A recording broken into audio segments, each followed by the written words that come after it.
Hello అండి, welcome to our channel. నా పేరు శృతి భరద్వాజ్. మనము ఏదైనా సమస్యలు ఉన్నప్పుడు భగవంతుని ఖచ్చితంగా ప్రార్థిస్తాం కదా. ఏదైనా ప్రాబ్లం వస్తే ఒక సంకల్పం అంటూ మనకు ఉంటుంది, ఈ కోరిక తీరాలి, దానికి నేను ఎలాంటి పూజలు చేయాలి అనేది. కానీ ముఖ్యంగా మనం తెలుసుకోవాల్సిన కొన్ని విషయాలు, వేద మంత్రాల ద్వారా దేవుణ్ణి మనం ఖచ్చితంగా మన సంకల్పాన్ని అనేది తీర్చుకోవాలనేది చాలామందికి తెలియదు. సో ఈ విషయం మాట్లాడడానికి నాతో ఈరోజు ఉన్నారు Shri Lakshmi Ganapati Havana trust founder Dikshit sir. మరిన్ని విషయాలు అండ్ కొత్త విషయాలు ఈరోజు తెలుసుకుందాం. నమస్తే సార్. నమస్కారం అండి. ఓం శ్రీ మహాగణాధిపతయ నమః. ఓం శ్రీ సరస్వత్యై నమః. ఓం నమః శివాయ. ఓం నమో నారాయణాయ. సార్, ఇప్పుడు మీరు ప్రతి సమస్యకి ఒక వేద మంత్రం ద్వారా మనం దానికి రిలీఫ్ అనేది చేసుకోవచ్చు అని చెప్పారు. సో ఎన్నో రకాల సమస్యలు పొద్దున లేచినప్పటి నుంచి ప్రతి మనిషికి ఒక సమస్య ఉంటూ ఉంటుంది. సో ఆ రకరకాల సమస్యలకి రకరకాల వేద మంత్రంలో మనం దాన్ని భగవంతుని దాకా ఆ సమస్యను చేర్చవచ్చా? దాని గురించి చెప్పండి. తప్పకుండా చేర్చచ్చు. ఇప్పుడు ఏంటంటే జనరల్గా సమస్యలు అనేవి చిల్డ్రన్స్ నుంచి వద్దాం. కుటుంబ వ్యవస్థలో ఫస్ట్ ఆరోగ్యం అందరిది. ఆరోగ్యం చేకూర్చడానికి ప్లస్ పిల్లల ఎడ్యుకేషన్, వాళ్ళ జాబ్స్, గవర్నమెంట్ జాబ్స్, ఎడ్యుకేషన్ అయిపోయినాక గవర్నమెంట్ జాబ్ అనుకోండి, లేదా మంచిగా సెటిల్ కావడం, ఆ తర్వాత మ్యారేజ్ కావడం, మ్యారేజ్ తర్వాత సంతానం కలగడం, లేదు కుటుంబంలో ఎవరికైనా, ఇప్పుడు కుటుంబ పెద్దగా కావచ్చు, ఎవరికైనా ఈ అప్పుల సమస్యలు లేకుండా ఉండడం, కోర్టు సమస్యలు వచ్చినప్పుడు వాటి నుంచి రిలీఫ్ కోసం, ఇలా రకరకాల సమస్యలు అనేవి వస్తూ ఉంటాయి. ఈ రకరకాల సమస్యలకి కూడా మనకి వేదంలో అన్నిటికీ సొల్యూషన్ ఉంటుంది. వేదము ఏంటి అంటే ఈ 4 వేదాలు మొత్తం ప్రకృతిని వర్ణిస్తూ అసలు గొప్ప గొప్ప సైంటిస్టులకి తెలియని విషయాలు కూడా అందులో ఉన్నాయి. అంటే అంతరిక్షంలో ఏముంది అనేది ఒక కాన్సెప్ట్, చంద్రుడి మీద నీరు ఉంది అనేది వేదం ఎప్పుడో చెప్పింది. మన పండితులు కూడా చాలా ఇంటర్వ్యూస్లో చెప్తూ ఉన్నారు. కానీ అది ఇప్పుడు కొత్తగా మనం చెప్పింది వీళ్ళు ఏదో చెప్తారులే అనేటట్టు తీసేసిన నాసా కూడా రీసెంట్గా చంద్రుడి దగ్గర వాటర్ ఉంది అనేది శాస్త్రవేత్తలు కూడా ఒప్పుకుంటున్నారు. అది వాళ్ళు కనిపెట్టారు. మన మహర్షులు ఎప్పుడో వాటిని దర్శించి చెప్పారు. చంద్రుడి దగ్గరే కాదమ్మా, ఏ గ్రహంలో ఏముందో కూడా మన వేదమంత్రాల్లో ఉన్నది. కాకపోతే వాటిని అధ్యయనం చేసే ఓపిక మనకి కావాలి. ఎందుకంటే లార్జ్ నెంబర్ ఆఫ్ వేదాలు, మంత్రాలు ఉంటాయి. అందులో మనకి కావలసినవి ఇప్పుడు మనం ఇప్పుడు ప్రతి గ్రహంలో ఏముంది, ఎక్కడ ఏముంది అది మన నాలెడ్జ్కి అవసరం లేదు. మనము యాజ్ ఏ కామన్ పీపుల్గా మన సుఖ సంతోషాల గురించి ఇప్పుడు ఈ ప్రాబ్లమ్స్ అన్నిటికీ మనము చక్కగా వేదమంత్రాలు నేర్చుకోవాలండి. మనం ఏదో ఓపెన్గా ఎవరిదో చెప్తే వినడము అట్లా ఫలితం ఉండదు. ఎందుకంటే డీటెయిల్గా నువ్వు నేర్చుకున్నప్పుడే నీ కాన్ఫిడెన్స్ లెవెల్స్ పెరుగుతాయి, అర్థం నీ మైండ్లో ఉంటుంది.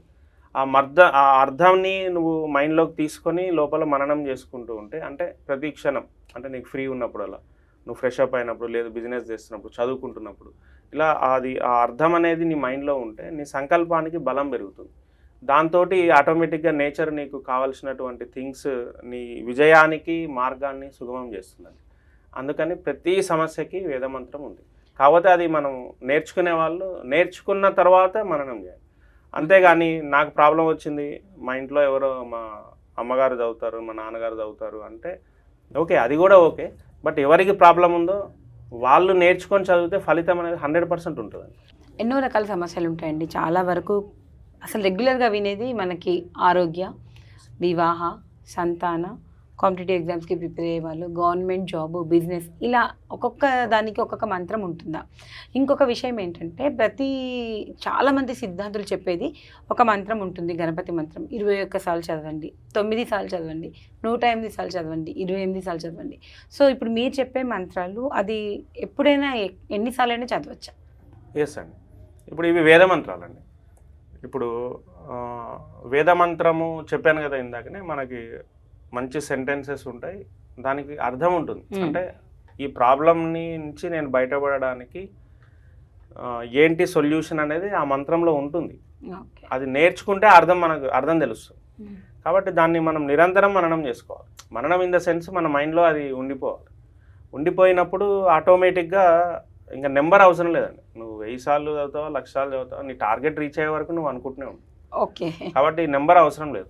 నీకు అర్థం తెలిసినప్పుడు, నేను ఇందాక చెప్పాను, నువ్వు అర్థం తెలుసుకొని వేదమంత్రాన్ని దైవం దగ్గర నువ్వు ఈవెన్ నీ మనసులో నువ్వు అనుకుంటున్నా నీకు వచ్చే ఆ అనుభూతి ఇన్ఫైనైట్ ఉంటుంది. అంటే నువ్వు అసలు దాన్ని ఎక్స్ప్రెస్ చేయలేవు.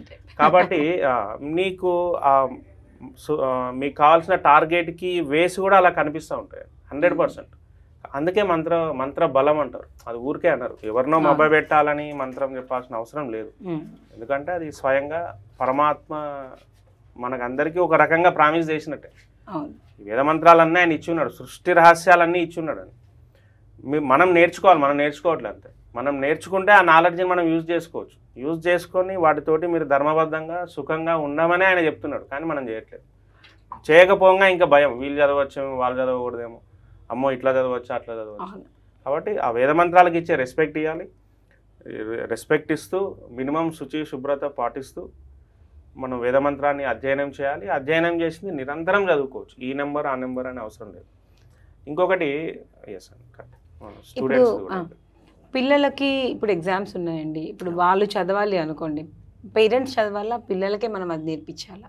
ఎస్ అండి, ఇది చాలా మంచి క్వశ్చన్ అండి. ఎగ్జామ్స్ టైము జనరల్గా నేను చెప్తానండి, ఇప్పుడు 10th క్లాస్ వచ్చింది అమ్మాయి, లేదు అబ్బాయి 10th క్లాస్కి వచ్చాడు, లేదు జేఈ మెయిన్స్ ఎగ్జామ్ రాస్తున్నారు, నీట్ ఎగ్జామ్ రాస్తున్నారు.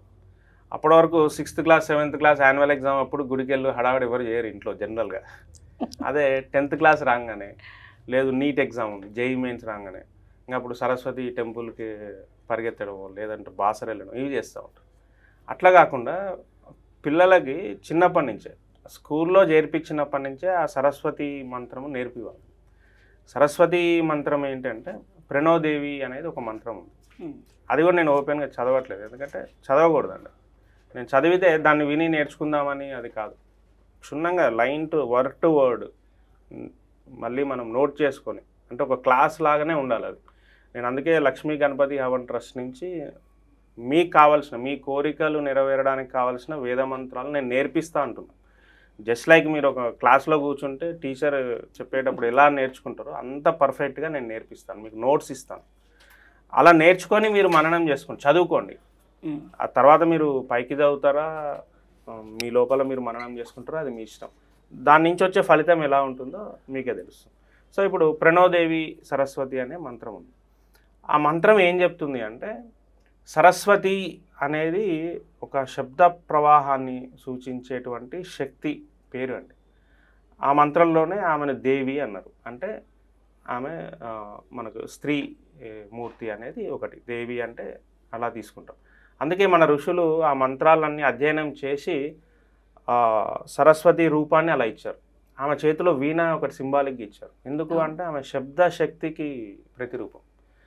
అంతే కదండి. ఇప్పుడు ఒక నాలెడ్జ్ రావాలి అంటే ఫస్ట్ ఎదుటివాడు చెప్పేది వినాలి. ఒక టీచర్ చెప్పేది స్టూడెంట్ వినాలి.